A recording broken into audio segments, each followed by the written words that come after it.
Assalamualaikum warahmatullahi wabarakatuh. Salam sehat selalu.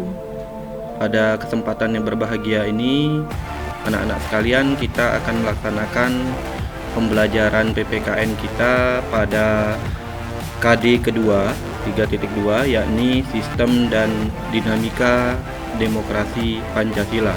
Nah, ketika kita bicara demokrasi, tentunya bukan hal yang asing bagi kalian, karena mulai dari jenjang SD, SMP sampai di jenjang SMA, SMK ini kita kembali mempelajari tentang demokrasi, tepatnya sistem dan dinamika demokrasi Pancasila. Langsung saja kita mulai dengan poin A, yakni hakikat demokrasi. Nah, secara etimologi, demokrasi berasal dari dua kata, yakni demos dan kratos, atau boleh juga kraten. Demos yang artinya rakyat dan kraten yang artinya pemerintahan. Jadi, kata kuncinya adalah pemerintahan rakyat, atau boleh juga disebut dengan kekuasaan rakyat. Jadi, di dalam demokrasi itu kekuasaan tertinggi berada di tangan rakyat.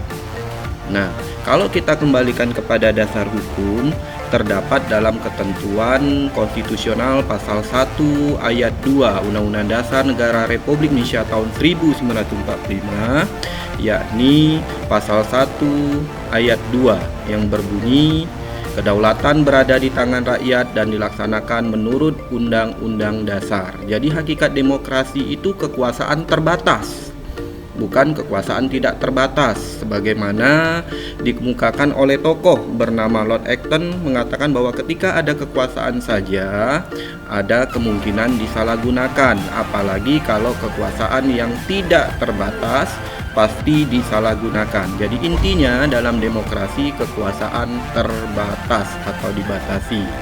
Kemudian, menurut pendapat tokoh yang terkenal mengemukakan tentang demokrasi adalah Abraham Lincoln. Abraham Lincoln mengatakan bahwa demokrasi adalah suatu sistem pemerintahan dari rakyat, oleh rakyat, dan untuk rakyat. Demikian untuk hakikat demokrasi. Jadi kekuasaan rakyat dan kekuasaan itu terbatas. Kita lanjutkan kepada klasifikasi demokrasi. Kalau kalian perhatikan pada tayangan slide ini, kita mulai dengan klasifikasi berdasarkan titik berat perhatiannya. Demokrasi berdasarkan titik berat perhatiannya atau fokusnya dibagi menjadi 3, yakni demokrasi formal, yang kedua demokrasi material, dan demokrasi gabungan. Apa itu demokrasi formal? Kata kuncinya tadi adalah titik berat perhatian, yang titik berat perhatiannya menjunjung tinggi persamaan dalam bidang politik, itu demokrasi formal. Jadi fokusnya persamaan dalam bidang politik. Kalau demokrasi material menjunjung tinggi dalam bidang ekonomi, jadi fokusnya pada bidang ekonomi, dalam arti kata menghilangkan perbedaan dalam bidang ekonomi. Sedangkan demokrasi gabungan adalah perpaduan gabungan dari demokrasi formal maupun demokrasi material.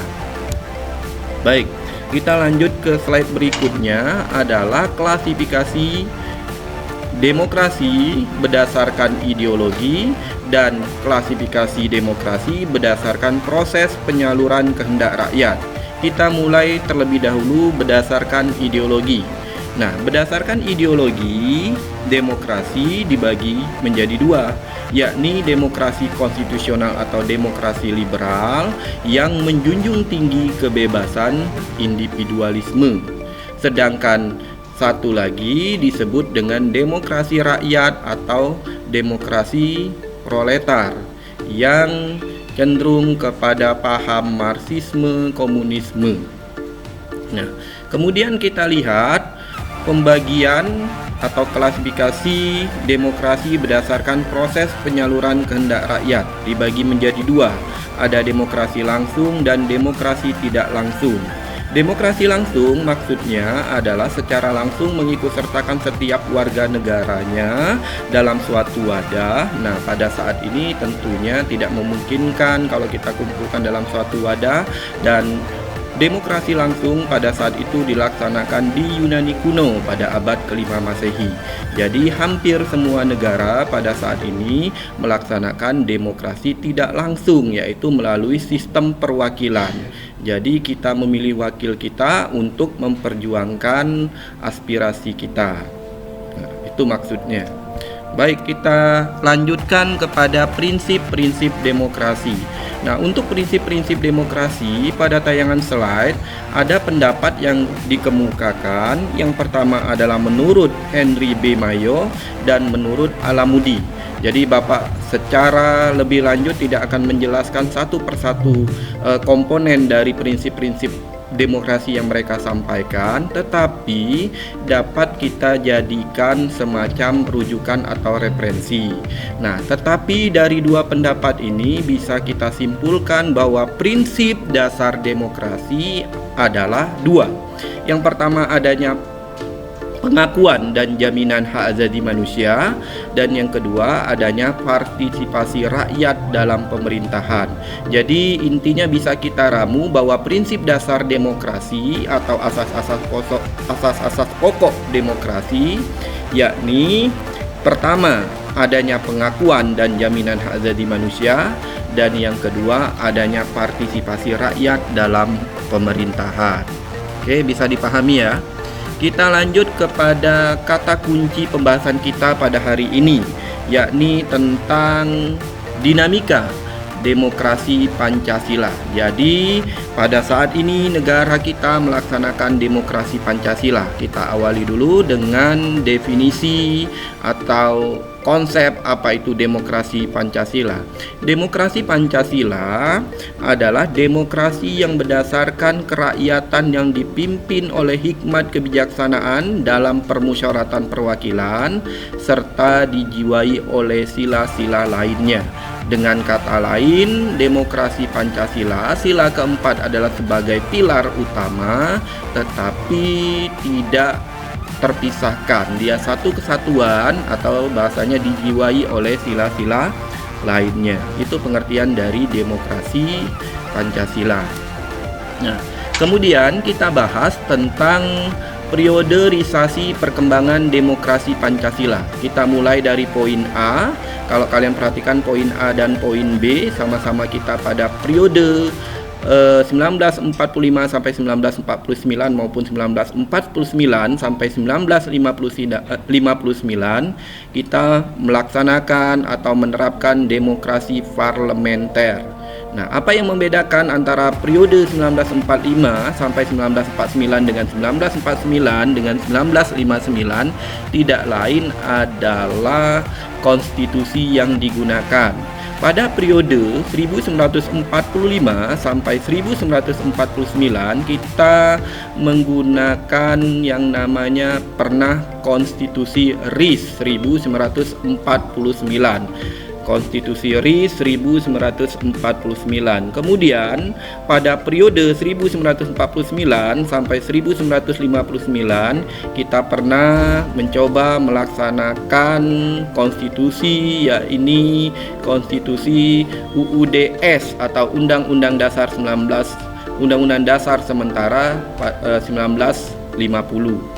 Kemudian pada periode C, periode 1959 sampai 1965 kita melaksanakan demokrasi terpimpin yang ditandai dikeluarkannya TAP MPRS nomor 3/MPRS/1963 tentang pengangkatan Presiden Soekarno seumur hidup. Berarti kalau Bapak sampaikan di awal kembali lagi bahwa konsep demokrasi adalah kekuasaan yang terbatas, bukan tidak terbatas. Kemudian pada periode 1965 sampai 1998 kita melaksanakan demokrasi Pancasila dengan pertimbangan mengembalikan Pancasila secara murni dan konsekuen.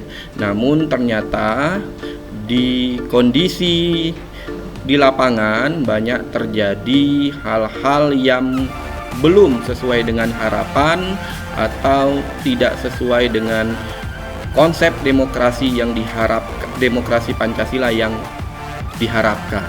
Kemudian kita pada periode 1998 sampai sekarang kita melaksanakan demokrasi Pancasila dengan harapan bahwa nilai-nilai praksis dalam kehidupan benar-benar dapat diterapkan dengan baik.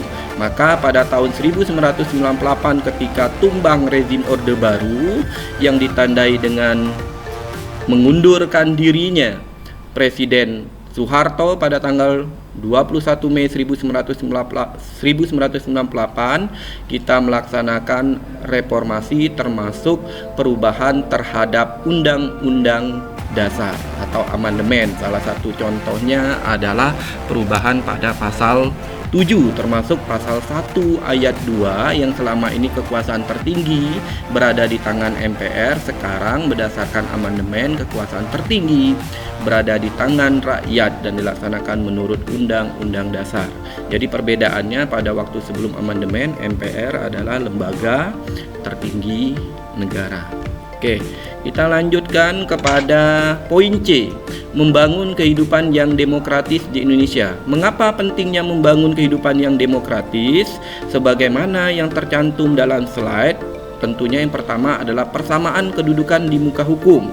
Ini sesuai dengan dasar ketentuan konstitusional pasal 27 ayat 1. Kemudian adanya partisipasi dalam pembuatan keputusan. Berikutnya distribusi pendapatan secara adil dan pada akhirnya kebebasan yang bertanggung jawab. Nah, kebebasan yang bertanggung jawab ini juga diatur dalam ketentuan pasal 28 Undang-Undang Dasar 1945. Nah, terakhir yang kita bahas adalah perilaku yang mendukung tegaknya demokrasi. Nah, perilaku warga negara termasuk kalian sebagai pelajar tentunya ada pada beberapa poin yang dicantumkan pada slide ini. Yang pertama adalah patuh terhadap hukum karena negara Indonesia adalah negara hukum. Kemudian menyelesaikan masalah dengan musyawarah. Kemudian menuntut hak setelah kewajiban dilaksanakan. Dan yang keempat, kebebasan yang bertanggung jawab sebagaimana Bapak sampaikan tadi ada di ketentuan pasal 28 UUD 1945 dan tentunya kita perlu menghormati hak orang lain.